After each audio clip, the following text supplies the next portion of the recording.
दुनिया के नक्शे पर एक बहुत बड़ा धोखा छुपा हुआ है और वो धोखा है कनाडा। ये दुनिया का सेकंड लार्जेस्ट कंट्री है। एरिया के हिसाब से ये इंडिया से 3 गुना ज्यादा बड़ा है। लेकिन जब आप कनाडा को सैटेलाइट नाइट मैप पर देखते हो तो कुछ अजीब नजर आता है। पूरा देश अंधेरे में डूबा हुआ है, बस एक पतली सी रोशनी की लाइन नीचे बॉर्डर पर चमक रही है। ये लाइन है अमेरिका के बॉर्डर के साथ। और शॉकिंग बात यह है कि कनाडा की 80 से 85% पॉपुलेशन इसी पतली सी लाइन में रहती है। इसके ऊपर हजारों किलोमीटर तक सिर्फ सन्नाटा है। तो सवाल ये उठता है, क्या कनाडा के पास जगह नहीं है या फिर इस देश की जियोग्राफी में कोई इनविजिबल ट्रैप छिपा है जो इंसानों को नॉर्थ की तरफ जाने से रोकता है। आज हम डिकोड करेंगे कि क्यों कनाडा की 90% से ज्यादा जमीन पूरी तरह खाली है। इस मिस्ट्री का पहला आंसर छिपा हुआ है 3 बिलियन साल पुरानी जियोलॉजी में। ज्यादातर लोग सोचते हैं कि कनाडा एक फ्लैट स्नोई लैंड है, लेकिन रियलिटी में इसका आधा हिस्सा एक जायंट रॉक प्लेट है। इसे कहते हैं द कैनेडियन शील्ड। ये अर्थ के सबसे पुराने जियोलॉजिकल स्ट्रक्चर्स में से एक है और यहाँ एक मैसिव प्रॉब्लम है, यहाँ सोइल ही नहीं है। लास्ट आइस एज के दौरान मैसिव ग्लेशियर्स कनाडा के ऊपर से गुजरे और उन्होंने जमीन की सारी फर्टाइल टॉप सोइल स्क्रैप करके हटा दी, जिसका रिजल्ट कनाडा में सिर्फ 7% लैंड ही एग्रीकल्चर के लायक है। और वो 7% कहाँ है? बिल्कुल साउथ में, जहाँ खाना उगेगा, लोग नेचुरली वहीं बसेंगे।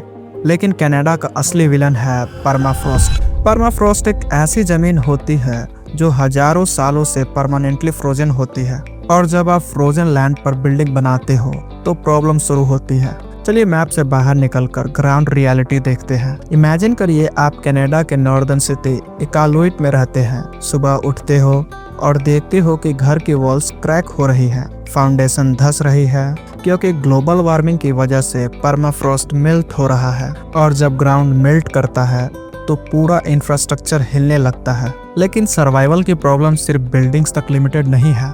अगर आप ग्रोसरी लेने जाते हो तो एक 24 पैक वाटर बोतल का प्राइस होता है $110, यानी करीब 6500 रुपीज। क्योंकि नॉर्थ में रोड बनाना मुश्किल है, इसलिए सारा सामान प्लेन से एयरलिफ्ट होता है और इसलिए नॉर्थ में रहना एक फाइनेंशियल नाइटमेयर बन जाता है। लेकिन जियोग्राफी ही सब कुछ डिसाइड नहीं करती, कभी कभी हिस्ट्री भी पॉपुलेशन को ट्रैप कर देती है। 1880s में कनाडा एक मैसिव प्रॉब्लम फेस कर रहा था। अमेरिका नॉर्थ की तरफ एक्सपैंड हो रहा था और कनाडा को डर था कि यूएस उनका टेरिटरी कैप्चर कर लेगा।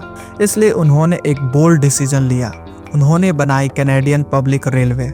लेकिन इंटरेस्टिंग बात यह है कि ये रेलवे नॉर्थ में नहीं बनी, ये बनी यूएस बॉर्डर के पैरेलल। इसका मतलब क्या हुआ? सिटीज, इंडस्ट्रीज और जॉब्स सब इसी साउदर्न कॉरिडोर में डेवलप होने लगे और कनाडा का डेमोग्राफिक हार्ट बीट हमेशा के लिए साउथ में लॉक हो गया। अब आता है सबसे पावरफुल फोर्स, इकोनॉमिक्स। कनाडा की इकोनॉमी यूएस के साथ डीपली कनेक्टेड है। हर दिन कनाडा और अमेरिका के बीच $3.6 बिलियन का ट्रेड होता है। कनाडा का 76% एक्सपोर्ट्स डायरेक्टली यूएस जाते हैं। अब सोचिए, जब आपका बिगेस्ट कस्टमर साउथ में हो, फैक्ट्रीज साउथ में हो, ट्रांसपोर्ट साउथ में हो, तो लोग एक्सपेंसिव नॉर्थ में क्यों जाएंगे? एज अ रिजल्ट कनाडा की पॉपुलेशन एक इनविजिबल मैग्नेट की तरह यूएस बॉर्डर के पास अट्रैक्ट होती रहती है। तो क्या कनाडा का नॉर्थ हमेशा के लिए खाली रहेगा? शायद नहीं, क्योंकि अब गेम चेंज हो रहा है। आर्कटिक रीजन बाकी दुनिया से 4 टाइम्स फास्टर वार्म हो रहा है और इस वार्मिंग का एक मैसिव कॉन्सिक्वेंस है। एक शिपिंग रूट जो सदियों से इम्पॉसिबल था अब ओपन हो रहा है। इसे कहते हैं द नॉर्थ वेस्ट पैसेज। 2050 तक ये रूट एशिया और यूरोप के बीच सबसे फास्ट शिपिंग लेन बन सकता है। और जैसे ही ये रूट ओपन होगा, कनाडा का नॉर्थ सडनली बन जाएगा ट्रिलियंस ऑफ डॉलर्स का जियोपॉलिटिकल हॉटस्पॉट।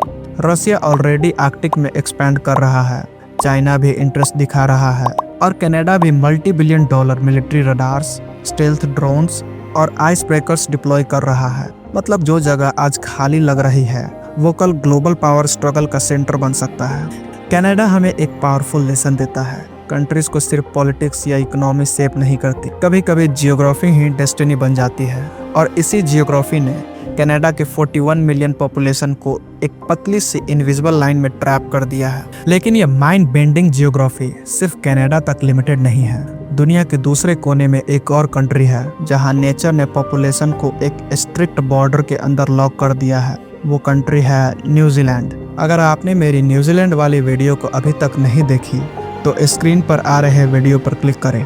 ट्रस्ट में, मैप को देखने का आपका नज़रिया हमेशा के लिए चेंज हो जाएगा। मिलते हैं उस वीडियो में।